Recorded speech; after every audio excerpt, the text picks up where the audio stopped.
오늘날 현대인들의 어떠한 모습을 잘 표현하고 그러한 모습 중 하나를 대표하는 모습을 꼽는다면 그것은 바로 SNS라는 영역 가운데 자신의 모습을 이렇게 보여주는 그 모습이라 할 것입니다. 청년들 같은 경우에는 하루에도 몇 번씩 그렇게 사진을 올리고 자신의 모습을 올리는 것을 어려워하지 않습니다. 또 하루 종일 스마트폰을 놓지 않는 젊은 세대뿐만이 아니라 나이가 제법 있으신 또 어르신들조차도 자신의 프로필 사진과 메시지를 관리하는 것이 그렇게 어렵지 않아 보입니다. 자연스러운 그런 시대의 모습을 보는 것이지요.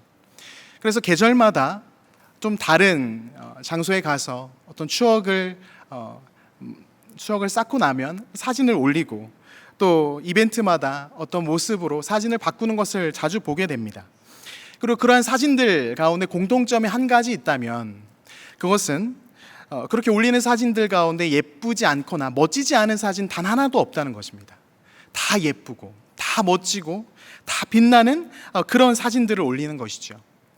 또 이제 휴가철을 또 앞두고 있으니까 어떻습니까? 또 휴가지에 가서 맛있는 음식 앞에서 사진을 찍고 또 멋진 풍경 앞에서 사진을 찍고 이런 사진들을 올린다는 것이죠. 혹시 여러분 주변 가운데 사진을 올리는데 예쁘지 않은 사진, 멋지지 않은 사진 올리는 분이 혹 계시다면 저에게 제보를 해주시길 부탁드리겠습니다. 그렇게 사진 올린 이유는 다른 것이 아니죠. 내가 괜찮은 모습, 멋진 모습으로 타인에게 비춰지길 원하는 그 심리 때문입니다. 그래서 때론 과장해서 사진을 찍기도 하고 또 과장된 표정으로 사진을 올리기도 합니다. 이러한 모습을 보면서 심리학자들은 디지털 완벽주의의 성향이 사람들에게 보인다라고 말을 합니다. 특히나 젊은이들 가운데 이러한 모습이 많이 늘어나고 있다라고 이야기하고 경계해야 된다라는 말도 하는데요. 실은 저와 여러분이 현대인이지 않습니까? 저도 프로필 사진에 멋있는 또 예쁜 그런 사진 올리고 또 사람들에게 그런 모습이 보여지길 원하는 그 모습이 제 안에 있습니다. 우리가 곧 이 현대인이고 또 이 시대를, 이 현대를 살아가는 성도로서 우리는 이러한 모습 앞에서 한 가지 질문을 던져볼 수 있을 것 같습니다. 그것은 무엇이냐면 바로 이런 SNS상 어떤 사람들에게 보여지는 그런 모습들 말고 하나님 앞에서 나의 프로필은 어떠한 모습인가라는 것입니다. 하나님 앞에서 드러나는 나의 모습 말입니다.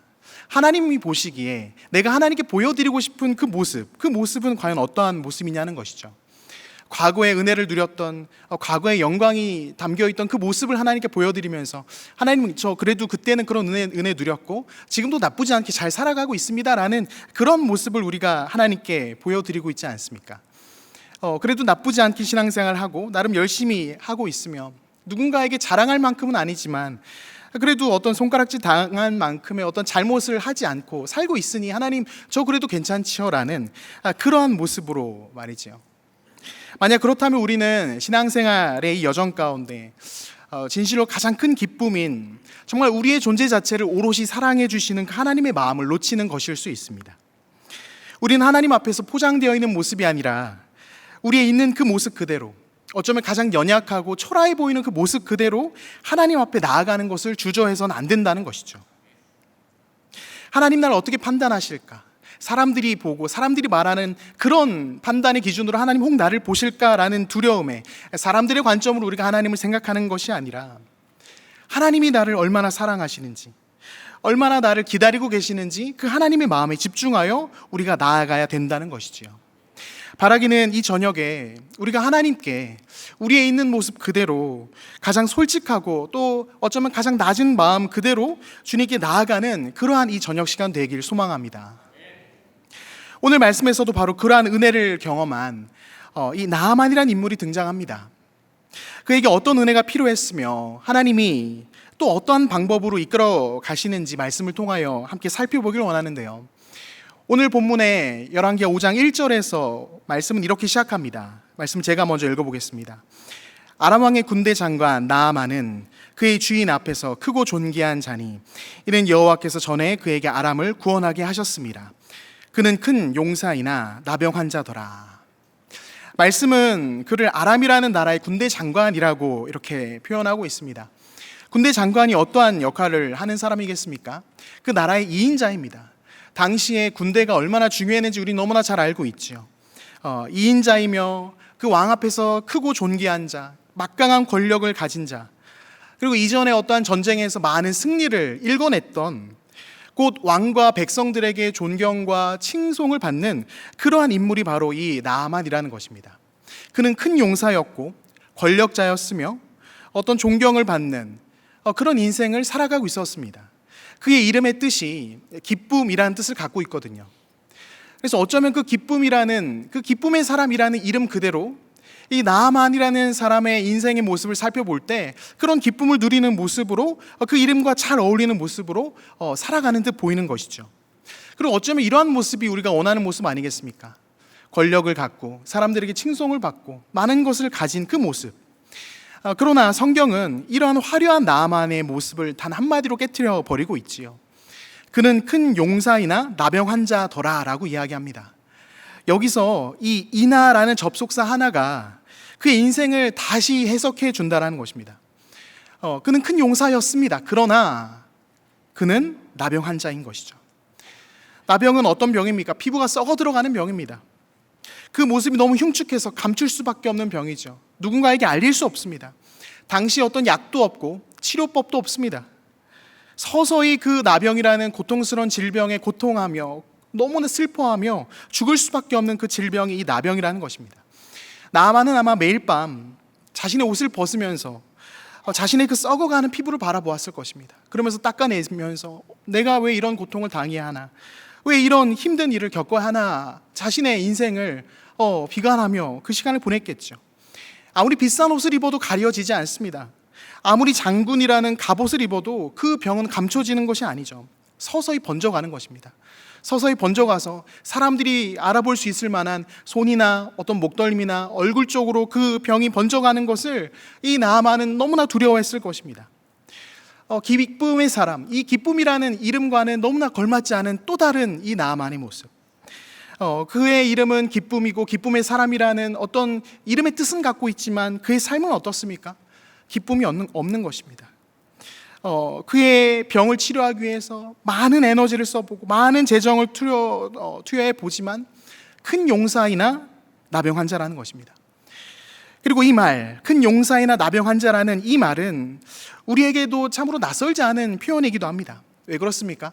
오늘날 우리가 살아가는 삶의 모습 속에서 이런 말들을 너무나 많이 하는 것이죠. 어느 정도 성공했으나 외롭습니다. 가정은 그럭저럭 그래도 유지되는 듯 보이나 행복하지 않습니다.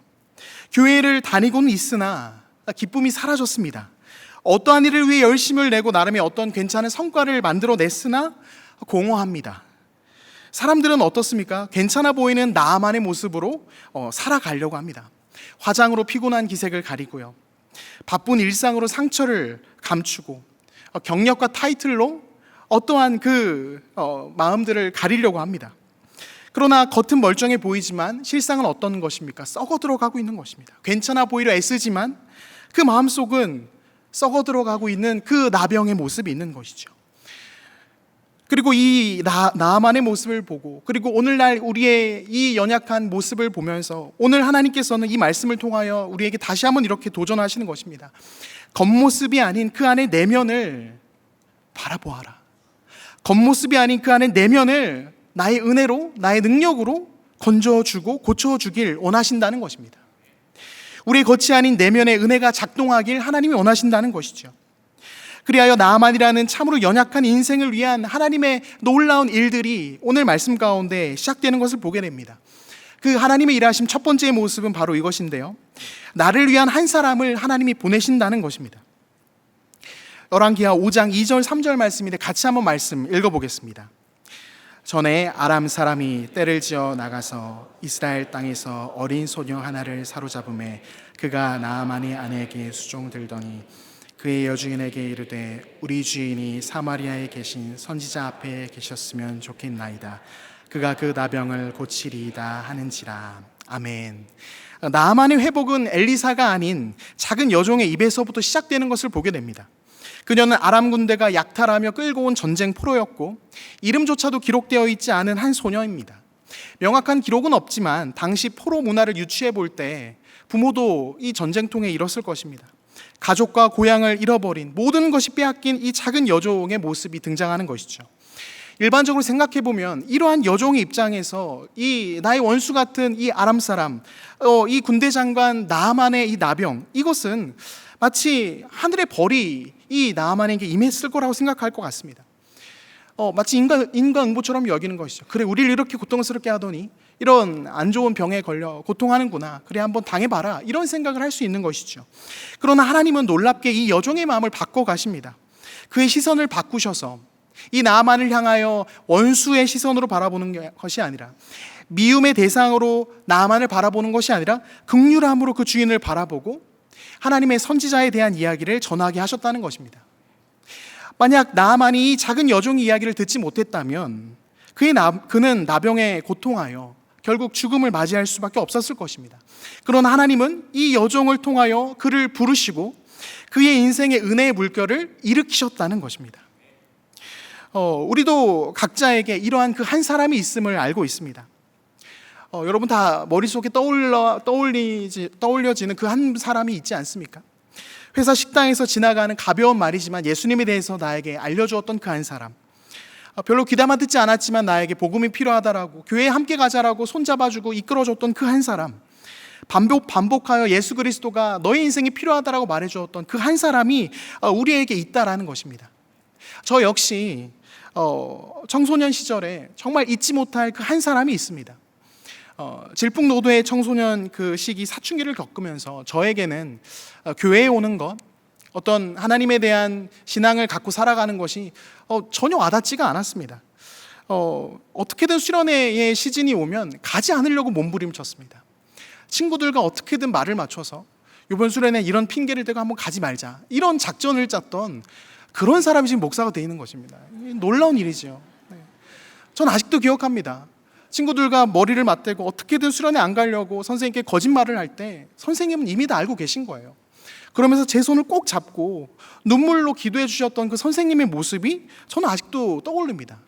그 한 사람, 하나님께서 보내시고 하나님께서 옆에 두신 그 은혜의 한 사람, 은혜의 물결을 일으키는, 은혜가 작동되게 하는 그 한 사람이 저에게는 그 중학교 시절 그때 만났던 선생님의 모습이 있다라는 것입니다. 다 기억하시겠지만 7월 17일부터 20일까지 청소년 부서 수련회가 진행됩니다. 우리 사랑하는 청소년들을 위해서 여러분 기도해 주시고요. 특별히 우리 중고등부 선생님들 그 한 사람이 되어 주십시오. 목사가 될 수 있습니다. 바로 이러한 그 한 사람, 하나님이 보내셔서 나만의 인생 가운데 만나게 했던 그 한 사람이 바로 이 작은 여종이라는 것입니다. 그 작은 여종을 통하여 나만의 인생에 은혜가 작동되기 시작하는 것이죠. 이전까지 한 번도 들어본 적이 없던 그 선지자의 이야기, 이스라엘에 가면 이 병이 회복될 수 있을 거라는 그 가능성 이야기를 듣는 것입니다. 그래서 나아만이 어떻게 합니까? 그 이야기를 듣자마자 이스라엘로 나아가는 것입니다. 열왕기 하 5장 9절에서 11절 말씀입니다. 같이 한번 말씀 읽어보겠습니다. 9절에서 11절 말씀입니다. 나아만이 이에 말들과 병거들을 거느리고 이르러 엘리사의 집 문에 서니 엘리사가 사자를 그에게 보내 이르되 너는 가서 요단강 몸을 7번 씻으라. 내 살이 회복되어 깨끗하리라 하는지라. 나아만이 노하여 물러가며 이르되 내 생각에는 그가 내게로 나와 서서 그의 하나님 여호와의 이름을 부르고 그의 손을 그 부위 위에 흔들어 나병을 고칠까 하였도다. 아멘. 나아만은 지금 아픈 몸으로 그 자리까지 이동하여 갔습니다. 엘리사를 만나는 것 자체가 참으로 쉽지 않은 일이었겠죠. 그런데 그곳에서 자신의 몸의 회복을, 어떤 놀라운 일들이 일어날 것을 기대하면서 갔더니 엘리사가 지금 이 나아만에게 하는 이야기는 굉장히 어처구니 없는 이야기인 것입니다. 요단강에 들어가서 7번 몸을 씻으라는 것이죠. 이 이야기를 들었을 때 이 나아만의 반응은 화를 내는 것입니다. 아니 어떻게 그럴 수가 있는가. 비록 내가 나병 환자지만 그래도 아람의 군대 장관이 이 나아만인데, 그게 난데 내가 여기까지 왔는데 어떻게 나를 마중 나오지도 않고 내 얼굴을 보고 나에게 어떠한 그 특별한 치료와 어떤 제사를 통해서 회복시켜주는 것이 아니라 그저 요단강에 7번 들어갔다 나오면 된다, 이런 말만 전한다고 이해가 안 가는 것이죠. 엘리사는 모습조차 비추지 않은 그 상황에 심지어 회복할 수 있다고 이야기하는 이 방법도 전혀 납득이 안 되는 그 이야기를 들은 것입니다. 나아만은 자신의 병이 회복되려면 아마 이런 기대를 가지고 있었던 것 같습니다. 엄청나게 큰 대가를 지불해야 된다고 생각하는 것이죠. 내가 이 몹쓸 병에서 구원을 받으려면, 회복이 되려면 사람으로서는 할 수 있는 무엇이든 다 해야 된다. 이 어떠한 것을 하지 않으면 회복되지 않는다라고 여겼을 것입니다. 왜냐하면 그가 이 이스라엘로 오면서 가지고 왔던 그 재물을 보면 굉장히 큰 금액을 갖고 옵니다. 은 10달란트와 금 6,000개와 의복 10벌을 가지고 오는데요. 그 많은 것들을 오늘날의 그 금액으로 좀 환산해서 본다면 무려 70억 정도 되는 금액을 가지고 왔다는 것입니다. 나아만의 마음속에 무엇이 있는 것입니까? 이에 준하는 어떤 대가를 지불하거나 혹은 어떠한 노력이 없다면 자신의 문제가 해결되지 않을 거라는 생각을 하고 있는 것이죠. 여러분, 이러한 나아만의 모습을 보고 우리는 이렇게 생각할 수 있습니다. 왜 이렇게 믿음이 없는가? 왜 이렇게 은혜를 누리지 못하는가? 그런데 나아만이 보인 이 반응은 하나님이 누군지도 모르고 은혜가 누군지도 모르는 어떤 이에게는 너무나 당연한 반응이라는 것입니다. 하나님의 일하심을 신뢰하지 못하기에, 나의 삶에 어떠한 변화가 일어날지 기대할 수 없기에 그저 나의 방법과 나의 이해로 그 상황들을 해석하는 것이죠. 하지만 나아만이 들었던 요단강에 7번 들어가서 씻으라 하는 메시지에 담긴 의미는 그런 것이 아닙니다. 너의 머릿속에, 너의 판단에, 너의 상식에 사람의 어떠한 것으로 그것들을 판단하는 것이 아니라 바로 나아만이라는 이 연약한 인생 가운데, 그 마음 가운데 있는 그 문제, 그 연약한 인생 가운데 찾아오는 그 문제는 사람의 어떠한 방법으로 회복될 수 있는 것이 아니라는 것입니다. 어떤 재화로, 어떤 노력으로, 어떤 방법으로 그런 것들로 회복되는 것이 아니라 그저 나아만에게 지금 필요한 것은 요단강 앞에서, 그 강 앞에 서서 자신의 무력함을 인정하며 은혜를 구하며 나아가는 것, 그것이 지금 필요하다라는 것이죠. 말씀을 묵상하면서 나아만의 모습을 상상해 보았습니다. 하인들이 이런 말을 하지 않습니까? 주인이시여, 이보다 더한 것도 시키면 할 텐데 그 요단강 물에 들어가는 게 뭐가 어렵습니까? 그냥 하십시오. 혹시 압니까? 그런다고 좀 나아질 수 있을지 혹시 압니까? 나아만은 아마 요단강 물에 들어가기 직전에 어떤 온전한 회복될 것에 대한 기대를 갖고 물에 들어가지 않았을 것입니다. 기대가 없는 것이죠. 아주 살짝 호전된다면 그것도 나쁘지 않다, 그것만 해도 나쁘지 않다, 이런 생각을 가지고 나아만은 그 요단강 앞으로 나아갔을 거라는 것입니다.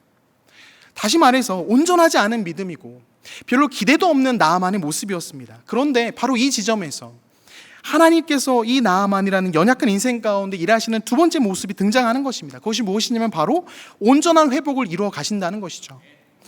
믿음이 별로 없습니다. 기대도 별로 없습니다. 그러나 그 요단강 물에 들어가 7번 씻고 나올 때 하나님은 나아만이 절대 상상조차 할 수 없는 온전한 회복을 그의 삶 가운데, 그의 아픔 가운데 허락해 주신다는 것입니다. 5장 14절 말씀이 이렇게 말씀이 기록되어 있습니다. 제가 읽겠습니다. 나아만이 이에 내려가서 하나님의 사람의 말대로 요단강에 7번 몸을 잠그니 그의 살이 어린아이의 살같이 회복되어 깨끗하게 되었더라.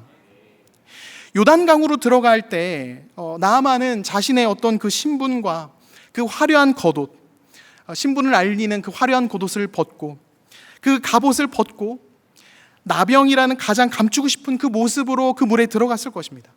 사람의 방법, 사람의 생각이 아닌 하나님의 일하심에 반응하여 그 요단강에 7번 몸을 담갔다는 것입니다. 성경에서 7번이라는 숫자는 온전함을 의미합니다. 레위기에서 제사장들이 제사를 드리면서 7번 피를 뿌리는 모습이 등장하는데 7번 피를 뿌리는 것도 온전한 죄 씻음을 의미하는 것이고, 이 7번 물에 들어갔다 나오는 것도 온전한 회복, 곧 새로운 탄생을 의미하는 이 장면이라는 것입니다.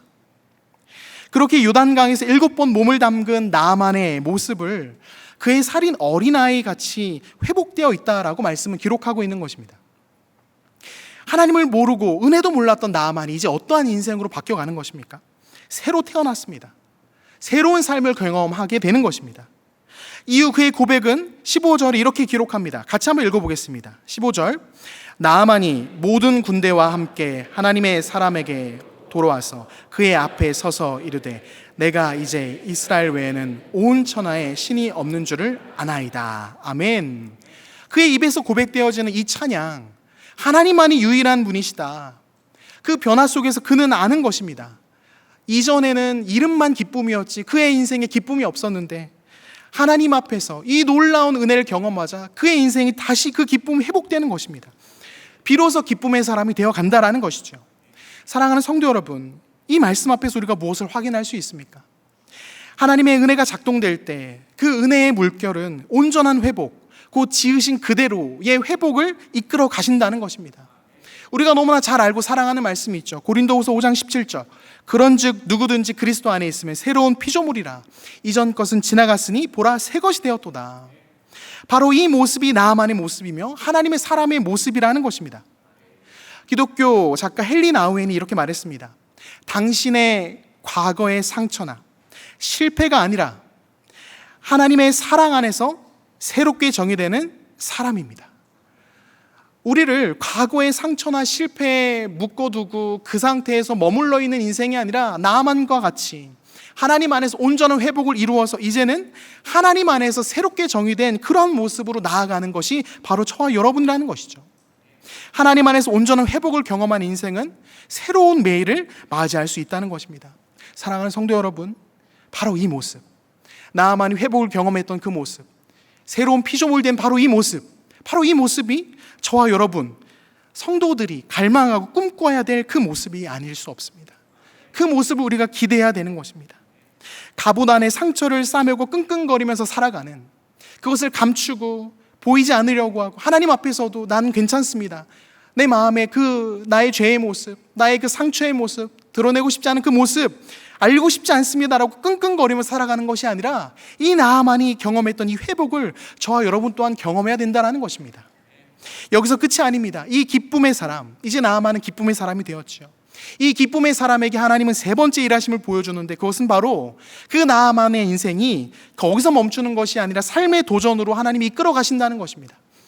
나아만은 하나님이 허락해 주신 한 사람을 만났으며 은혜가 작동되기 시작했고 하나님이 놀랍게 일하시는 그 온전한 회복을 경험하였고 이제는 하나님이 이끄시는 놀라운 삶의 자리로 나아가는 것입니다.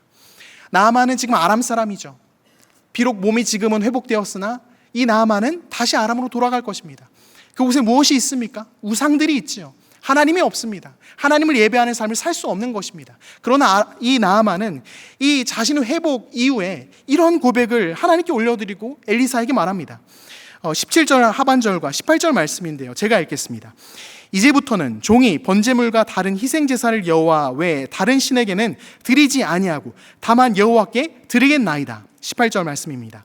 오직 한 가지 일이 있사오니 여호와께서 당신의 종을 용서하시기를 원하나이다. 곧 내 주인께서 림몬의 신당에 들어가 거기서 경배하며 그가 내 손을 의지하심에 내가 림몬의 신당에서 몸을 굽히오니 내가 림몬의 신당에서 몸을 굽힐 때에 여호와께서 이 일에 대하여 당신의 종을 용서하시기를 원하나이다 하니. 무슨 말씀입니까? 이 나아만은 자신이 돌아갔을 때, 이 아람의 그 자리로 돌아갔을 때 하나님만을 예배하고 하나님께만 제사 드린다고 말하는 것뿐만 아니라 지금 자신의 왕이 이 아람의 우상 신당에 들어갈 때 자신이 그 왕을 좀 부축해야 되는 상황이 발생한다는 겁니다. 그래서 부축해야 되기 때문에 좀 몸을 수그리지만 그 수그리는 것은 우상에게 절하는 것이 아니라는 겁니다. 그래서 몸을 좀 부추기는 것뿐이니 그러한 모습이 보이더라도 자신을 용서해달라고 이렇게 말하는 것입니다. 지금 나아만은 자신의 삶이 완전히 바뀌어짐을 고백하고 있는 거죠. 새로운 삶을 살아가겠노라고 지금 선포하고 있는 것입니다. 그래서 나의 삶의 자리에서 갔을 때 이러한 모습이 있을 수 있고 이러한 모습이 있을 수 있지만 나를 용서하시고 내가 하나님을 사랑하며 하나님을 예배하며 나아가겠다라고 이야기하는 것입니다. 사랑하는 성도 여러분, 무엇이 느껴지십니까? 나아만은 자신의 삶의 자리에서 도전으로 이끄시는 하나님의 그 부르심을 따라 믿음으로 결단하며 나아갔습니다. 나아만은 그저 은혜를 입어 안락하고 편안한 그 상태에서 머무는 것이 아니라 하나님께서 허락해 주신 그 자리, 하나님께서 이끄시는 그 자리로 계속 나아가는 것입니다. 사랑하는 성도 여러분, 이 나아만이란 인물은 3000년 전 어떤 시대에 살아갔던 인물의 이야기가 아닙니다. 설교의 서두에도 계속 말씀드렸던 것처럼 그는 오늘 우리의 그 거울과도 같은 모습으로 보여집니다. 겉보기에는 성공한 사람, 존귀한 자, 군대 장관처럼 보이지만 그 마음속에 썩어가는 그 아픔이 있고 그 상처가 있는, 모든 것을 가진 듯하나 기쁨을 잃어버린 사람, 신앙의 이름은 있지만 은혜의 생동감은 잃어버리는 그 모습, 열심은 있지만 회복되지 않은 내면으로 살아가는 이 모습이 그가 바로 나아만이었고 바로 어쩌면 오늘날 저와 여러분의 모습일 수 있다는 것입니다. 그리고 이러한 나아만을 하나님은 그대로 두지 않으신다는 것입니다. 사랑하는 성도 여러분, 하나님은 우리를 그대로 두지 않으십니다. 하나님은 한 사람을 보내셔서 은혜를 작동하게 하시고 온전하게 회복시키시며 새로운 도전의 자리로 이끌어 가시는 것입니다. 이것이 하나님의 은혜입니다. 그리고 그 은혜를 누리게 하시기 위해서 우리 주님이 우리를 위해 이 땅에 오셨다는 것입니다. 나아만에게 작은 여종이 있었다면 우리에게 누가 있습니까? 예수 그리스도가 계십니다. 나아만에게 요단강이 있었다면 우리에게 무엇이 있습니까? 예수 그리스도께서 흘려주신 보혈의 강물이 있는 것입니다. 나아만에게 새로운 삶의 자리를 도전하게 하셨듯이 저와 여러분 역시 하나님께서 그 도전의 자리로 이끌어 가신다는 것입니다. 우리를 가만히 두지 않으시는 그 은혜, 우리 내면의 그 상처와 아픔을, 그 죄와 부끄러움을 그대로 두지 않으시고 회복시키시길 원하시는 그 하나님을 우리가 붙잡아야 되는 것입니다. 그렇게 이 말씀 앞에서 우리는 중요한 질문을 해볼 필요가 있습니다. 사랑하는 성도 여러분, 여러분은 지금 회복된 나아만의 모습이십니까? 아니면 갑옷 속에 숨어있는 나아만의 모습이십니까? 사랑하는 성도 여러분, 하나님께서는 우리를 그 삶의 자리로 부르시고 그 도전의 자리로 이끄셔서 결국엔 어디로 나아가게 하십니까? 바로 나아만 옆에 있던 그 작은 여종처럼 누군가에게 하나님의 일을 전하고 하나님의 놀라운 복음을 전하는 그 한 사람으로 우리를 보내십니다. 사랑하는 성도 여러분, 그 한 사람으로 살아가고 계십니까? 우리 모습은 지금 어떠한 모습입니까? 바라기는 이 예배, 이 말씀 앞에서 우리가 다시 한번 온전한 회복을 경험하는 시간 되길 소망합니다. 우리 안에 회복이 무너져 있고 우리 안에 자꾸 갑옷 안에 갇혀서 하나님께 보이지 않으려고 몸부림치려고 하는 내 마음이 있다면 다시 한번 회복시키시고 그 도전의 자리로 이끄시는 그 하나님의 은혜를 누리는 저 여러분 되길 소망합니다.